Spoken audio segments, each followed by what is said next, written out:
pretty one, Ulysses.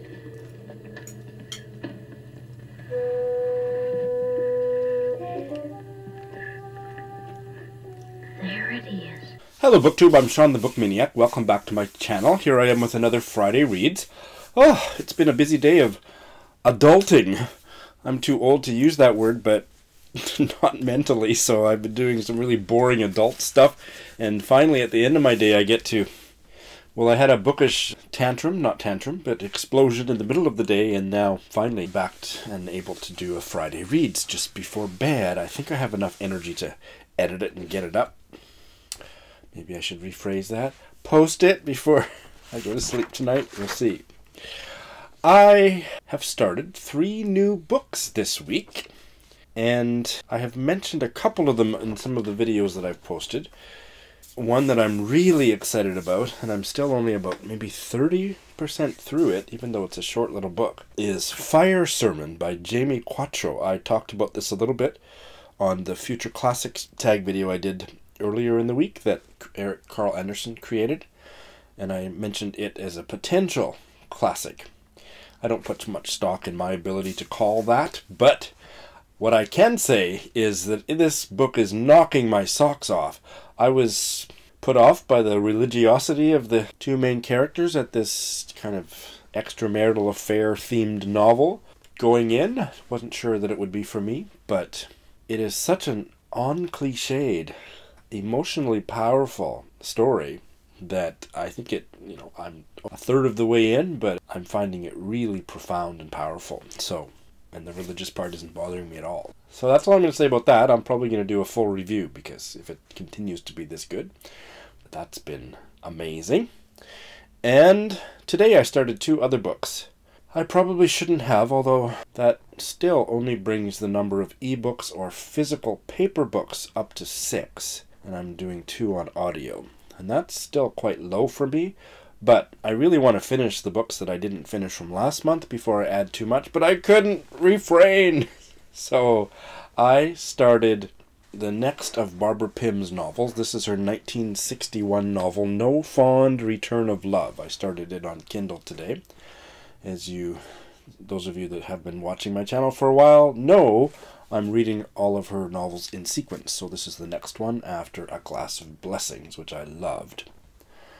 And this is also a rather important novel in her oeuvre, because this is the last novel she published before her publisher said, "Barbara, you are passé, we don't want to publish you anymore," and she didn't publish another novel until 1977.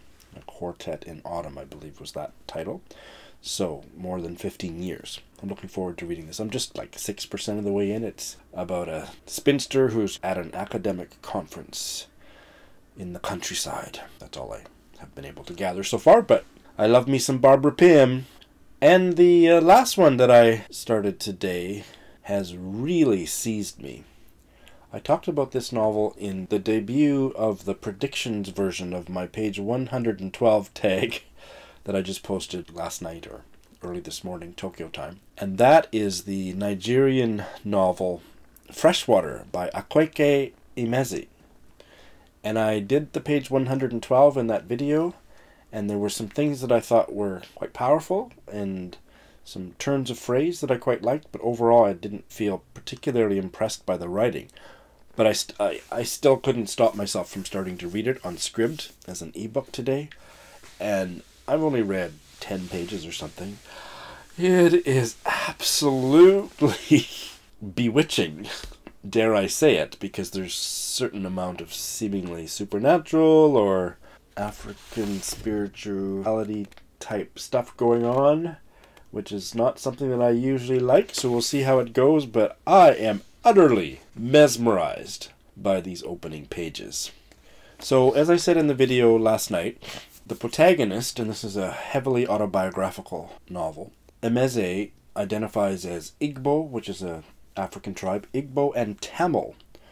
And the mother in this story comes from Malaysia, and there's a sizable Tamil population in Malaysia, so I think that's how that all fits together. And Emeze identifies as transgender, and she uses both she and they, and because I still as an old geezer, trip over they if I have permission, which she has given us. I'll stick with she. I don't know that there's any transgender stuff in the novel, but maybe there is later. But the protagonist has dissociative identity disorder, although I think within the context of the folklore and theology in this book so far, that's probably not a word that this character would use. But the narration is so fascinating. It's we, talking about Ada, and it soon becomes apparent that we are the, I don't know how to describe it, but split personality gods or goddesses who inhabit Ada or incarnate within her at various times. So the dissociative split personalities. But it's conceptualized as this really quite powerful pantheon of a narrator. And I am just fascinated. So, talks about her birth and the parents and Ada as this third person, and these gods who go in and out of her are, talking about her as a completely separate person.